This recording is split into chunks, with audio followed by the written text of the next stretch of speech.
hablo de Europa hoy aquí, en este entorno, con especial emoción, pues estoy también aquí en la Universidad San Pablo CEU, que es mi alma mater. Yo hice la carrera de Derecho aquí, en este mismo edificio, me examiné varias veces y de ahí salí directamente de la oposición de la carrera diplomática muy poco después. También lo hago con la sensación de estar rodeado de amigos, de personas a las que admiro personal y profesionalmente, como Leopoldo Calvo Sotelo, como Belén Becerril, que está aquí a mi derecha, y a quienes conozco desde hace años también para hablar de Europa. Y por último, mi satisfacción nace de algo recuperado. Los años en Bruselas, la galera de la que hablaba el profesor Benito y que decía el embajador Elorza, no me dejaba ejercer con la frecuencia que me hubiera gustado compartir mi pobre conocimiento y experiencia con las nuevas generaciones de jóvenes interesados en la construcción europea, tan esencial para entender España y para entender el futuro de nuestro país. Por todo ello, por estar aquí y por la importancia del asunto, me he preocupado de escoger un tema que suele ocupar mucho espacio en las discusiones públicas, pero del que se habla quizá con una pasión excesiva, atribuyéndole cualidades taumatúrgicas o al menos decisivas para el buen desarrollo de la construcción europea, y me refiero a la reforma de los tratados.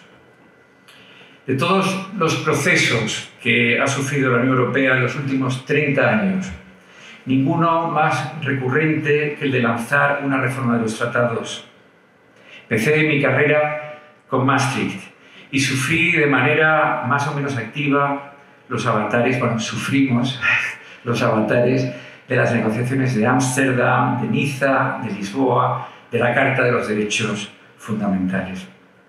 No me toca hoy, y no quiero hacer hoy, un repaso de lo acontecido de Maastricht a Lisboa. El mero hecho de narrarlo se ha convertido en una forma de relato circular. Desde mi punto de vista, una manera poco adecuada de explicar un extraño animal como es la Unión Europea, gracias a Dios más cerca de Darwin que del doctor Frankenstein. Mi propósito hoy es reivindicar el valor de la integración nacida del derecho derivado y aprobada en el marco constitucional que nos dan los tratados vigentes. Una integración que puede ser atrevida, profunda, incluso radical, pero que por su naturaleza suele ser necesaria o al menos útil. Y lo hago tras la conclusión de la Conferencia sobre el Futuro de Europa y antes de que los Estados miembros saquen sus propias conclusiones operativas de los debates ciudadanos y de sus propios debates internos a la luz de las crisis que estamos viviendo y de las limitaciones de actuación de la propia Unión. Es verdad que Maastricht y Lisboa trajeron novedades sustanciales en la construcción comunitaria. Quizá algunas no tenían rango constitucional y podrían haberse abordado por la vía legislativa ordinaria. Pero es justo reconocer que sin las de más calado, hoy no podríamos hacer lo que hemos hecho en algunos ámbitos de competencia de la Unión. Tanto por el nuevo equilibrio institucional, el paso de ciertas políticas a mayoría cualificada o la nueva definición de algunas competencias de la Unión. También, todo hay que decirlo, nos habríamos ahorrado un par de ocurrencias que lastran nuestro funcionamiento o errores graves a la hora de diseñar proyectos de envergadura como las deficiencias de diseño de la Unión Económica y Monetaria.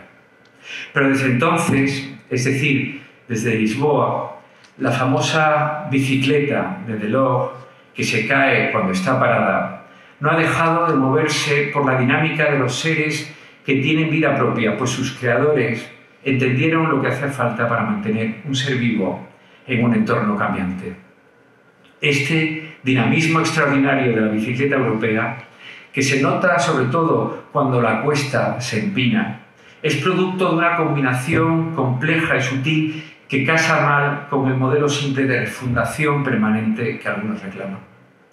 Los tratados, igual que las constituciones nacionales, necesitan explorar los límites de su desarrollo interno, antes de recurrir a la negociación de un nuevo tratado internacional. Me explico. Los cambios que se han producido, por ejemplo, tras la aprobación del Plan de Recuperación para Europa, son de una profundidad solo comparable a los que trajeron el Acta Única Europea o la propia Unión Económica y Monetaria. Pero aún, desde mi punto de vista, más trascendentes, si tenemos en cuenta el proceso que los trajo, una negociación rápida dentro de las instituciones con un protagonismo destacado de la Comisión Europea. ¿Qué quiero decir con esto? La Unión Europea y los Estados miembros encontraron su capacidad de acción jurídica al concurrir una voluntad política poderosa.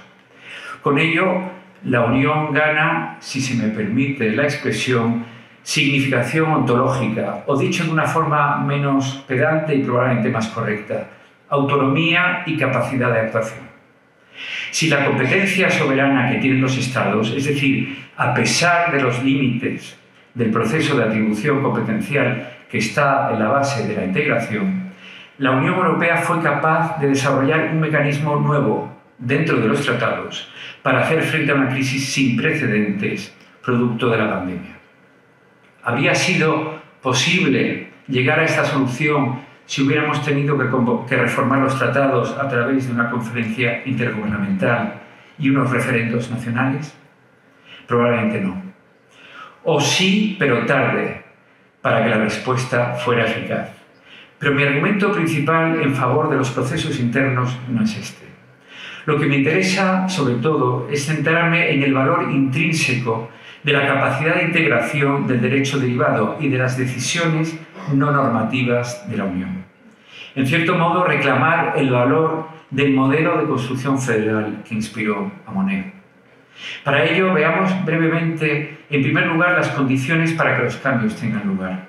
Luego, los rasgos políticos que definen el proceso en sus dos variantes, interna o a través de una negociación internacional. Por último, la dimensión de los cambios frente a los ciudadanos. No incluyo en esta breve descripción el papel fundamental que ha tenido y tiene el Tribunal de Justicia en este proceso integrador dinámico. Veo en la audiencia de hoy a personas mucho más autorizadas que yo para hablar del papel central y único del Tribunal en la construcción de la Unión. Para que se produzca un cambio sustantivo en un ámbito de integración europea, es necesaria una masa crítica de opinión favorable. Si los cambios son de envergadura, la opinión favorable debe ser sustancialmente compartida por la mayoría de los Estados, del Parlamento y de la opinión pública. La Comisión tiene que estar también comprometida y los Estados renuentes no pueden esgrimir argumentos convincentes o resistirse sin gran desgaste. Hay matices en toda negociación. Lo que es evidente, salvo que el servicio jurídico diga lo contrario, es que resulta más eficaz integrar desde dentro, es decir, en el marco de un proceso interno de toma de decisiones, que desde fuera, a través de una conferencia intergubernamental. Las razones son varias. La primera, y una vez más hay que contar con que el cambio entra dentro de los tratados, es que Parlamento Europeo y Comisión suelen ser aliados de todo proceso integrador, al menos en los últimos años. La segunda es que la cuestión se plantea generalmente ante un caso concreto que resalta la utilidad del cambio. Sin COVID no habría habido el plan de recuperación, tal como lo conocemos. Con su elemento hamiltoniano de deuda garantizada por el presupuesto de la Unión para financiar programas e inversiones. Una propuesta como el paquete Próxima Generación en una conferencia intergubernamental no habría tenido oportunidad de sobrevivir desde mi punto de vista. Sin duda, ayudó la mala experiencia de la crisis del 2008 y la inadecuada respuesta europea. Una tercera razón es la gestión de los cambios. No se utiliza un debate sin control técnico para llegar a la propuesta, sino que se prepara con todo cuidado, en un diálogo eficaz y serio entre la Comisión, los Estados miembros y, posteriormente, con el Parlamento Europeo. El resultado será aprobado internamente en cada Estado, pero sin el ruido y el descontrol de los referéndums y con una apabullante preparación previa en Bruselas. No hay hechos consumados, porque todo ha sido discutido en el Consejo, pero cuando llega a las capitales es demasiado tarde para introducir cambios. Es posible que la negociación del plan de recuperación no hubiera llegado a buen puerto con el Reino Unido dentro de la Unión. También que los estados menos favorables a la integración, la mayoría de los de la promoción del 2004, estaban en este caso entre los más interesados en ella por razones puramente económicas. Pero esto formaría parte también de los datos de una conferencia intergubernamental y, por tanto, no son hechos característicos o exclusivos de los procesos internos de reforma. Quizá lo más valioso psicológicamente es la fuerza abrumadora que tiene un proceso interno, con los servicios de la Comisión, los parlamentarios europeos y los Estados miembros reunidos en el Consejo a diferentes niveles y en diferentes formaciones. El Estado miembro, en cambio, en una conferencia intergubernamental, está abocado a discutir básicamente con su Parlamento, su opinión pública, sus medios de comunicación, en un diálogo, ante todo, marcado por el debate nacional. Con esto ya hemos descrito en parte el segundo elemento diferenciador entre la integración por reforma del derecho primario o por cambios en el derecho derivado. Distinción más útil que precisa en un ámbito jurídico como el europeo, en el que hay una gran capacidad de creación de derecho con valor cuasi constitucional por la vía del derecho derivado. Recordemos también que desde el punto de vista del procedimiento es a veces difícil distinguir entre ambas vías. La reforma de la decisión de recursos propios, por ejemplo, necesaria para la emisión de deuda que financia el Fondo de Recuperación, exigía las ratificaciones nacionales de acuerdo con los procedimientos internos de los Estados miembros, es decir, con la participación necesaria de sus parlamentos. Algo muy parecido, si no idéntico, a lo que exigiría una reforma de los tratados. La negociación para la reforma de los tratados es, sin embargo, a veces necesaria. Los límites, en algunos casos, son claros. Decisiones por mayoría, por unanimidad. Competencias no atribuidas a la Unión y que no pueden derivarse de bases jurídicas más generales. Cambios institucionales que pudieran resultar necesarios. Todo esto no es posible sacarlo de la chistera de un corpus jurídico flexible, pero que tiene sus límites. Lo importante a nuestros efectos es constatar que la apertura de una CIG en una Europa a 27 conlleva un riesgo mayor de división que se puede traducir en soluciones poco eficaces, incluso contraproducentes. Llegar a una solución artificiosa como fue la abstención constructiva o limitar en demasía la cooperación reforzada ha llevado a parálisis en muchos expedientes, sobre todo los ligados a la política exterior y de seguridad. El Estado renuente ante la posibilidad de bloqueo capitaliza además su posición en otros expedientes que pueden conectar con una negociación final más pensada para salvar la posición nacional de un gobierno determinado que para mejorar el funcionamiento de la Unión. La negociación intergubernamental es con frecuencia un juego de suma cero, poco persuasivo y que puede reducir el ímpetu integrador de los estados más favorables. También ocurre que la negociación intergubernamental esconde a veces intereses espurios bajo la excusa de una mayor integración. Recuerdo cómo en la negociación de Ámsterdam los estados ricos del norte querían pasar ámbitos de la política social a mayoría cualificada bajo la excusa del dumping social de los del sur. El gobierno español de entonces se negó al rotundo y resistió a los reproches de presuntos europeístas que en realidad buscaban sacar a España del mercado, limitando nuestra capacidad de adaptar nuestra convergencia en política social a nuestra convergencia económica real. Este modo de operar, más fácil si no hay una preparación adecuada de las reformas o si se politiza en exceso la discusión sobre bases básicamente nacionales, puede producir divisiones profundas y resultados mediocres. El manejo de la conferencia intergubernamental además está condicionado por la ratificación nacional, con frecuencia a través de referéndum. Todos recordamos el que tuvo lugar en Francia sobre el Tratado de Maastricht, que fue en cierto modo un referéndum sobre la reunificación alemana. Un puñado de votos salvó el día, pero por el camino quedó una campaña abrupta y descarnada que dejó cicatrices profundas en el eje franco-alemán y dentro de la propia Francia. Por tanto, una conferencia intergubernamental solo se justifica si hay masa crítica de Estados que quieren cambios que no pueden llevarse a cabo en el marco de los tratados vigentes. Cambios que ahora serían con toda probabilidad, por la dinámica actual de la Unión Europea, limitados. Quizá centrados en el ámbito de la política exterior y de defensa o en sanidad. Territorios difíciles, pero a los que las crisis actuales le han dado una visibilidad extraordinaria. La Comisión Europea publicó hace unos días, el pasado 10 de junio, un primer informe técnico sobre las propuestas incluidas en el informe final de la Conferencia para el Futuro de Europa. Las 224 páginas del informe abordan el encaje de las propuestas en el proceso normativo ordinario, actual o futuro, y la necesidad eventual de reformar los tratados para llevarlas a cabo. De las 49 propuestas y 326 medidas analizadas, algunas de ellas ciertamente estrambóticas, la Comisión considera que solo unas pocas necesitan la reforma de los tratados. No por su importancia, sino por su necesario encaje jurídico.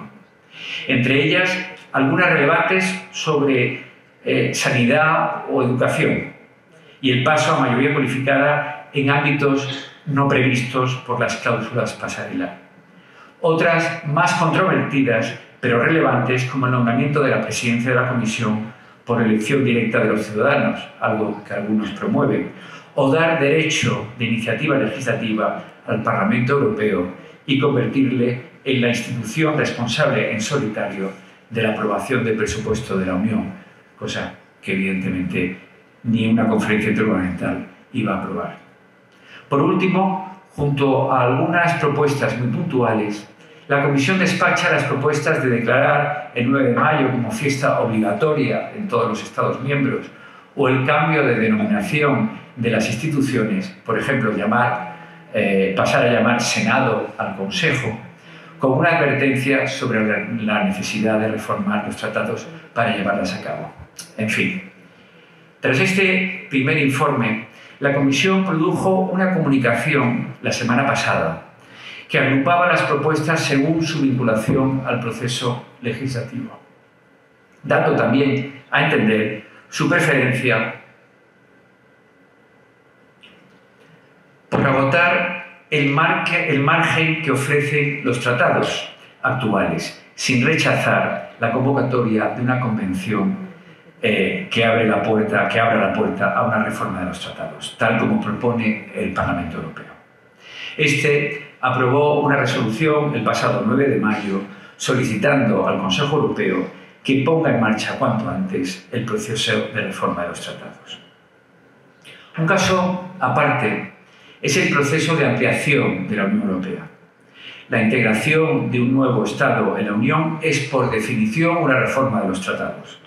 Ahora bien, la discusión interna es de una naturaleza tasada, con un protagonismo absoluto de la Comisión.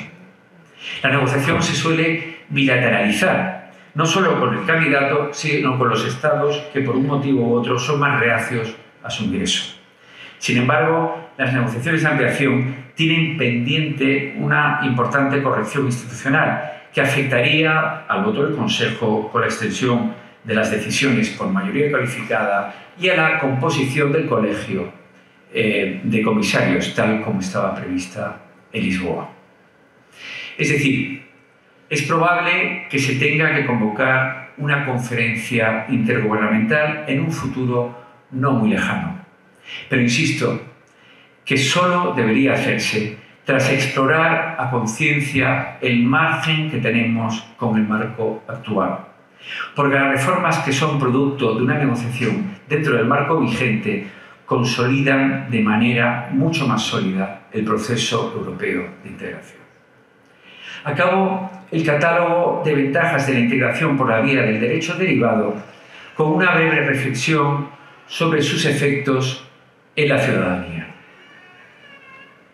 La integración o la integración por la vía institucional, que es otra forma de llamar a la que se produce a través de un proceso normativo interno, se refleja en la opinión pública como un resultado de un proceso europeo, atribuible a la Unión en su conjunto.